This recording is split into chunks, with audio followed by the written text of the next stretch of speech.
Keep on pushing. Good afternoon. This is Pushing Limits radio program, the program for and about the disability community here on KPFA. Today, I think what we'll do is we'll round up some of the few stories, and quite a number of stories that have affected or are part of the disability community.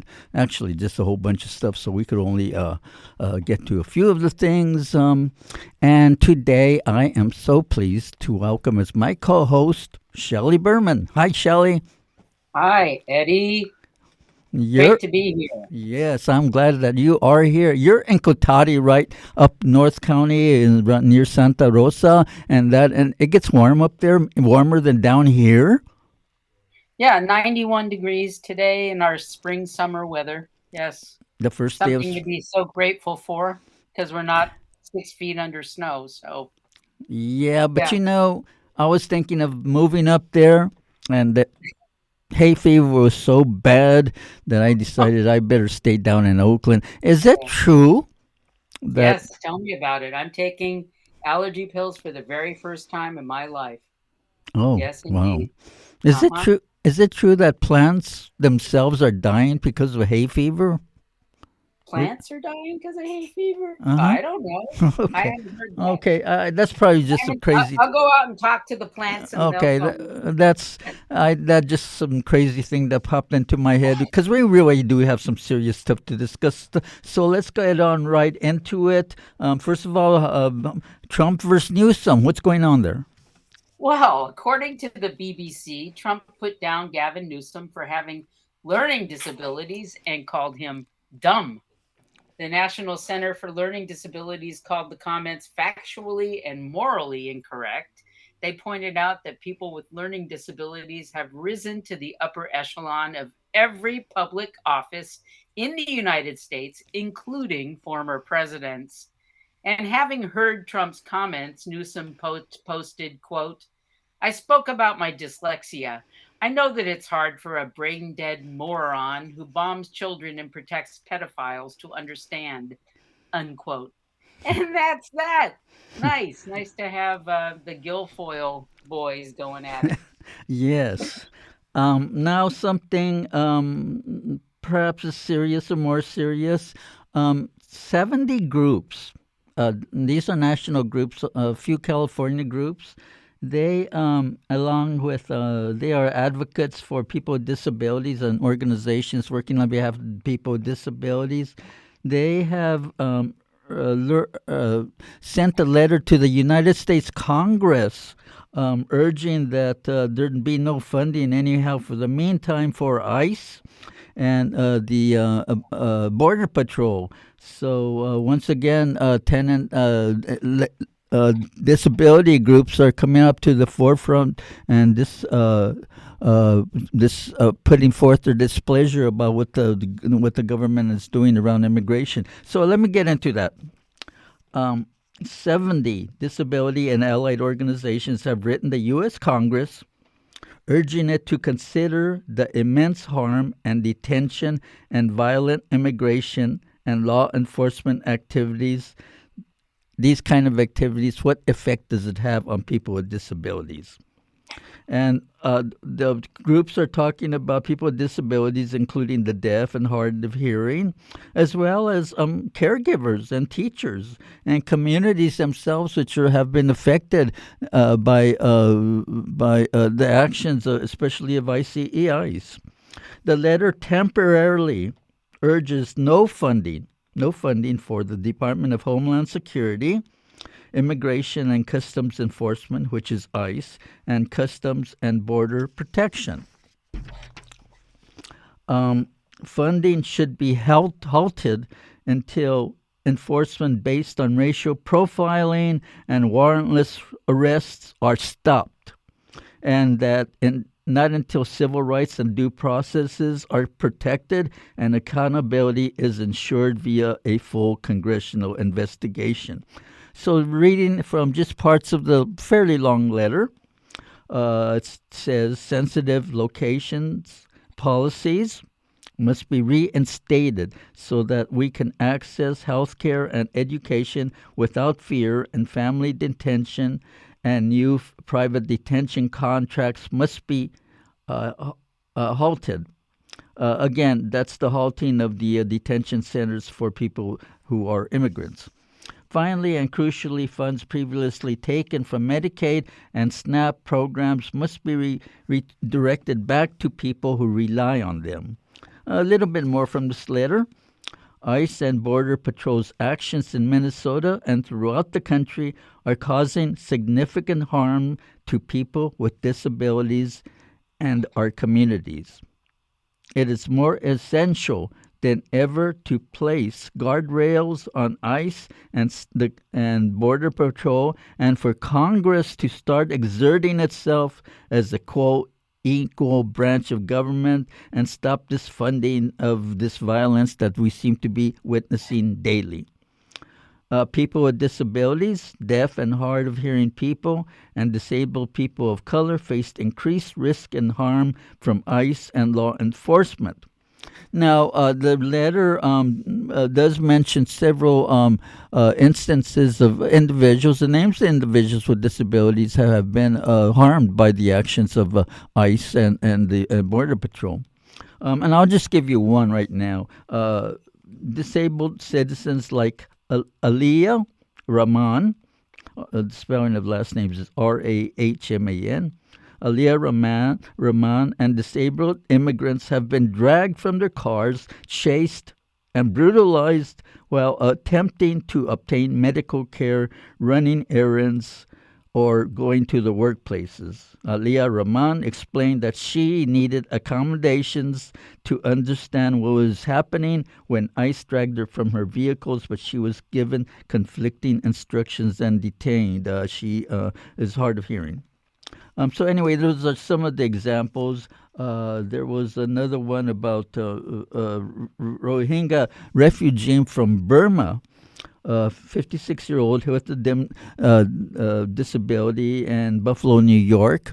He was put in a detention center, and then he was released. But he was released on the other side of the city, and he was found dead. He was nearly blind, spoke no English, and had no phone. His family was not notified of his release from a detention center. So you would think that if he got released, that his family would be there to pick him up. Instead, he was dropped off, and who knows where in Buffalo, and he died. So instances like these are going on. The letter has a few more things in it, that a few more examples that we don't have time to get into. I did, Shelley, though, want to mention some of the California groups that did write this letter, and they are Disability Rights California, Disability Rights Advocates, Disability Rights Education Defense Fund, the Marin Center for Disability, California PACE Foundation, and Independent Living Resource Center, San Francisco. So congratulations for these groups for taking this steps. And the final thing I'd like to say on this is let's go see what happens if some of these organizations are going to start taking on the really tragic situation happening in Iran and what many of us see as unjustified war against the Iranese people. So let's see if our organizations will probably are going to start speaking to that also as we go on. But these are pretty exciting and extremely interesting times for our disability community and for all of this country. Okay, back to you, Shelley. Actually, autisticadvocacy.org put out a similar call asking Congress to do more to protect disabled people from ICE and Border Patrol. And they cited the case that you just mentioned of Aliyah Rahman, as well as incidents involving an autistic 5-year-old who was taken from her family, and deaf people who are arrested without sign language interpreters, and tear gassed at high school where disabled students were in classes, and disabled people who have died in detention. So this is a very strong statement from Autistic Advocacy that said Congress needs to stop ICE and CPB from protecting their agents who threaten and kill people. and Congress needs to stop ICE and CPB from terrorizing communities. So, yeah, good on you for finding this, Eddie. Really important stuff that is so important at this time. And yeah, moving on to SSI and SSDI, which I think we're all pretty concerned about. The researchers at State University of New York at Binghamton have just completed a study showing that fewer people with disabilities will be eligible to receive SSI or SSDI benefits in the future. For many disabled people, SSI has become their only source of income. Last year, the Social Security Administration underwent major changes because of the Trump and Elon Musk cuts. These changes included the largest ever SSA staffing cut, the consolidation of 10 regional offices down to 4, the push to move customer service activities online, the expansion of automated and artificial intelligence-based services, and frequently changing policies regarding overpayments and withholding rates, and access to walk-in services at field offices. How have these changes impacted SSA claimants, especially those applying for benefits under Social Security, disability insurance, and supplemental security income? The Binghamton's researchers made a rigorous qualitative study to understand these changes. For 3 months, they interviewed 52 eligibility advocates at 32 organizations, and their findings represented over 8,000 SSI and SSDI claimants across the country. And their findings showed an enormous degrading of service due to these changes. People reported, "It's always been bad. It has, I think, gotten worse." They said the problems were new and unprecedented.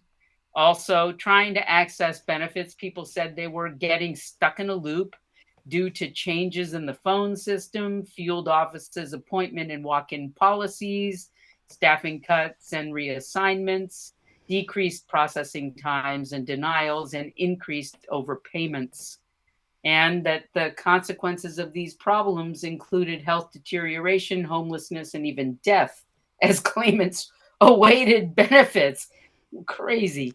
These burdens were disproportionately borne by people with limited technological literacy and internet access, those with psychiatric, cognitive, or communication disabilities, people with unstable housing, and members of mixed status immigrant families.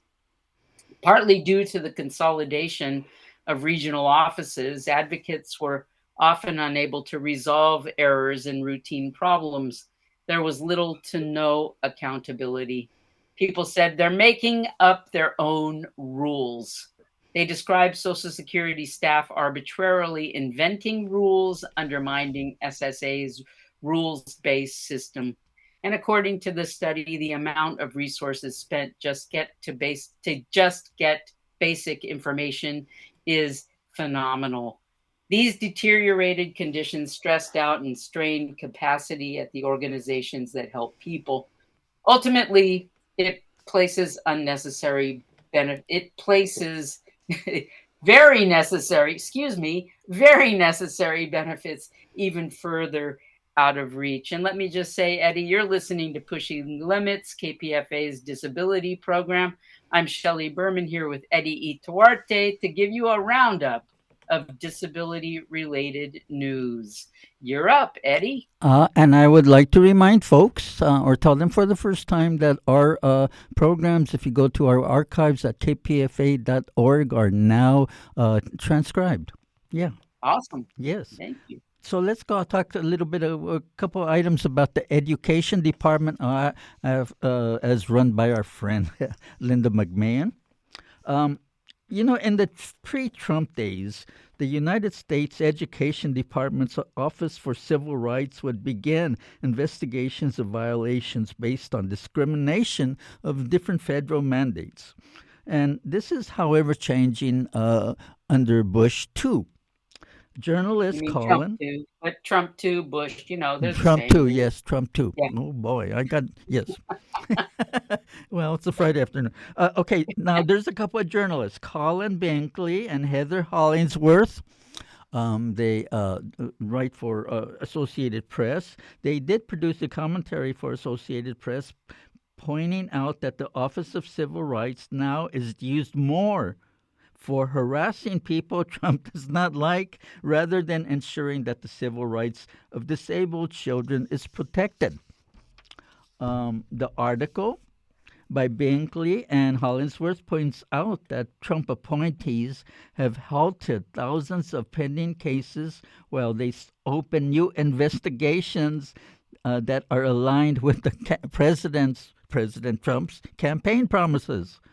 Career staffers have been sidelined and pressured to quit at the Department of Education, and those who remain are being ordered to refocus priorities on anti Semitism, transgender issues, and anti DEI complaints. Completely opposite as to what the Office of Civil Rights is intended to do. Hanging in the balance are the type of cases the office temporarily has focused on. And these are students with disabilities who need services they aren't getting, or students facing harassment, and their skin color. So again, these are really the types of things under the Department of Education and the Office of Civil Rights. That's what it should be. Its primary charge is supporting and investigating actions of discriminations against disabled students, and often these are people of color, young people of color. During Trump's first month of office, the Civil Rights Office resolved about 50 cases, according to a staffer who spoke on condition of anonymity for fear of retribution. By comparison, the office resolved more than 3,000 complaints in the same window in Trump's first term, and almost 500 under former President Joe Biden. So it's a big, huge turnaround in the second Trump administration, as he's really given more emphasis on using his second term to go after his enemies. Binkley and Hollingsworth, in their opinion piece, reminded us that Trump called for a total shutdown of the education department, calling it a con job infiltrated by leftists. At her Senate hearing, Linda McMahon said that the Civil Rights Office might be better served if it moves to the Justice Department. Now, Linda, she's a huge lover of school vouchers, charter schools, and was roundly criticized for failing to describe what the Individuals with Disabilities Education Idea Act was in an interview shortly after took office. She couldn't really talk much about it, and that was an interview with right-winger Laura Ingraham. Now we have a separate, sort of related but separate article about the Department of Education, and that's first of all, there is something called the Federal General Accountability Office, which monitors the Office of Civil Rights within the Department of Education, and according to their findings, Office of Civil Rights enforces several civil rights laws, including laws that prohibit discrimination on the basis of race, color, national origin, sex, disability, and age. Under most of these laws, OCR's enforcement authority extends to institutions that receive funds from education, such as state educational agencies and elementary school systems, along with colleges and universities. But in March of last year, about half of OCR's 575 staff were placed on administrative leave, and seven of the 12 regional offices were closed as part of an agency-wide reduction in force, or RIF. So what happened is that the agency, with its OCR, with its depleted clientele, or rather personnel, they couldn't do the job, and what happened in January of this year was that the Department of Education rescinded the reduction in force reductions, and so they had to bring back the attorneys that they got fired. They were on paid administrative leave. So during all this time, they weren't They were producing paid. anything. They were They were all paid, and they wasted all that money. And crazy how time flies when you're having so much fun letting the folks know about the news, because here we are. And if we want to share the next thing, we got to move on, Eddie. We do. And the next thing is I'm gonna thank you. okay. Well, Identify the next thing, please. Yeah, I will. Okay. Well, first of all, I'm going to thank everybody listening to Pushing Limits today. And this news is hard to hear. Thank you to my co-host, Eddie Ytuarte, our producer, Adrian Lobby, Danny Daughters, and the Pushing Limits team. And of course, our stellar engineer, Rod Akil. The sources and links for today's news stories will be on the KPFA archive of this program, and you can find a transcript there. And now you're in for a treat. We're going to lighten things up, but not really. A poem by Andrea Gibson. Andrea was an American poet and activist. Their poetry focused on gender norms, politics, social justice, LGBTQ topics, life and morality. And mortality. They were appointed Poet Laureate of Colorado in 2023, and Andrea died at 49 when on July 19th, 2025. A documentary about their life, Come See Me in the Good Light, premiered at the Sundance Film Festival and won the Festival Favorite Award. And the film went on to win several awards in the US and Canada and was nominated for an Academy Award in this year's Oscars. Here is MAGA Hat in the Chemo Room by Andrea Gibson.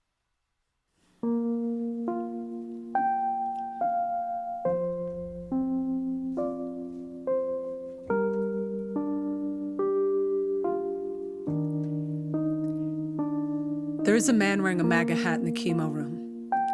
I can't get a good look at him because my body is plugged into a bunch of beeping machines, but my partner just tore the headphones out of my ears and said, "There is a man wearing a MAGA hat in here." I misplaced a medical marijuana edible around 3 a.m. last night, and I couldn't find it till I woke up this morning, chugged the glass of water beside my bed, and the water tasted weird.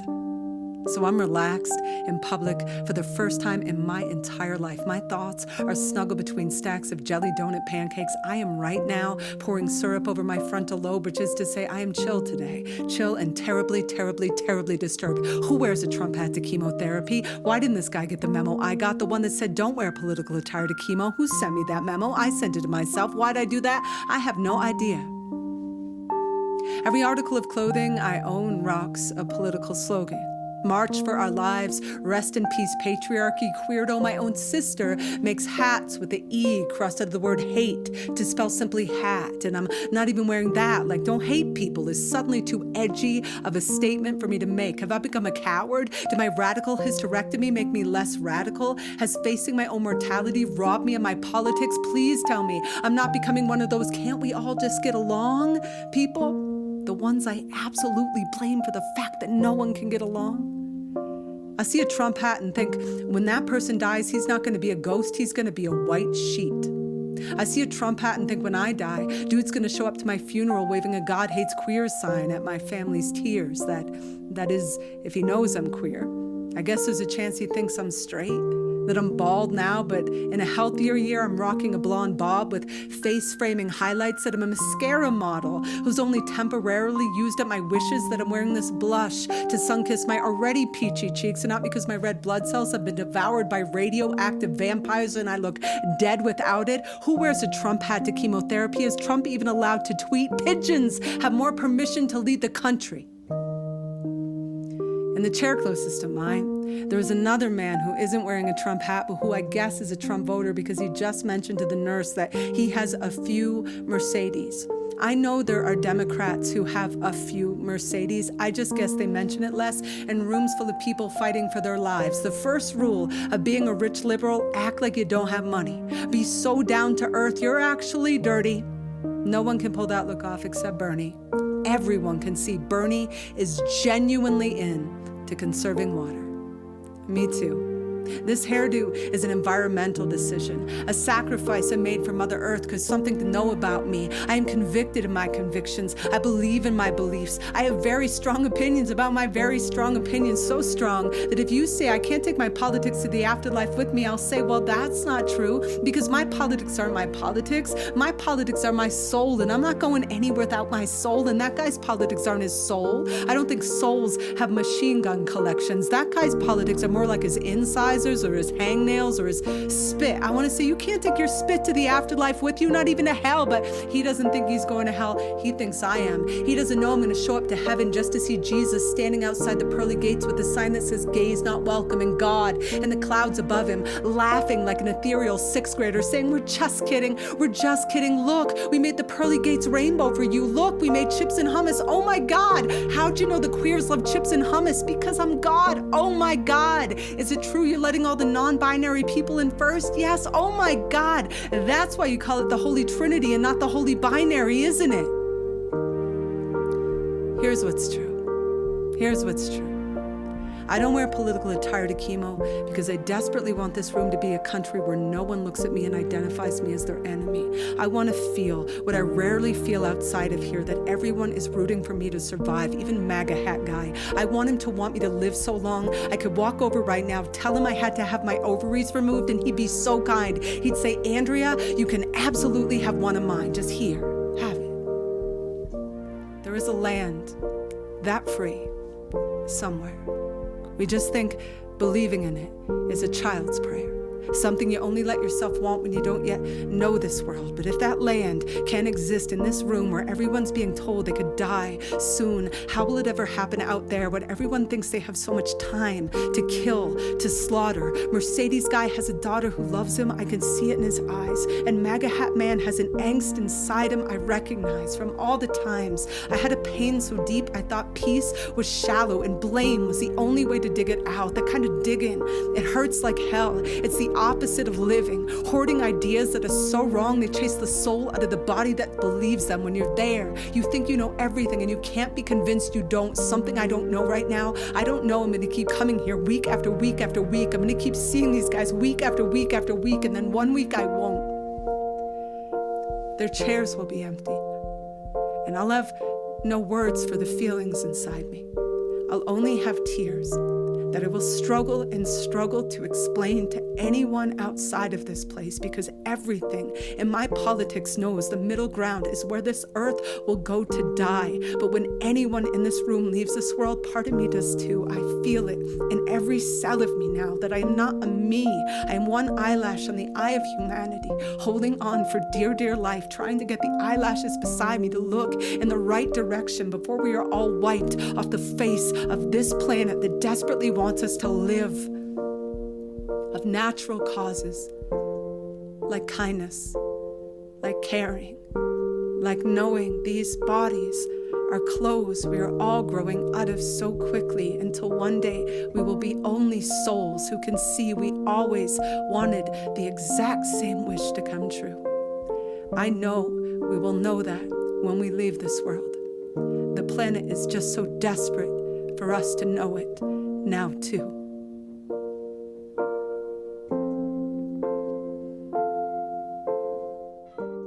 Our 77th birthday celebrations begin with Sabroso, a benefit dance event for KPFA, on Friday, March 27th from 8 p.m. to 1 a.m. at La Peña Cultural Center, 3105 Shattuck Avenue in Berkeley.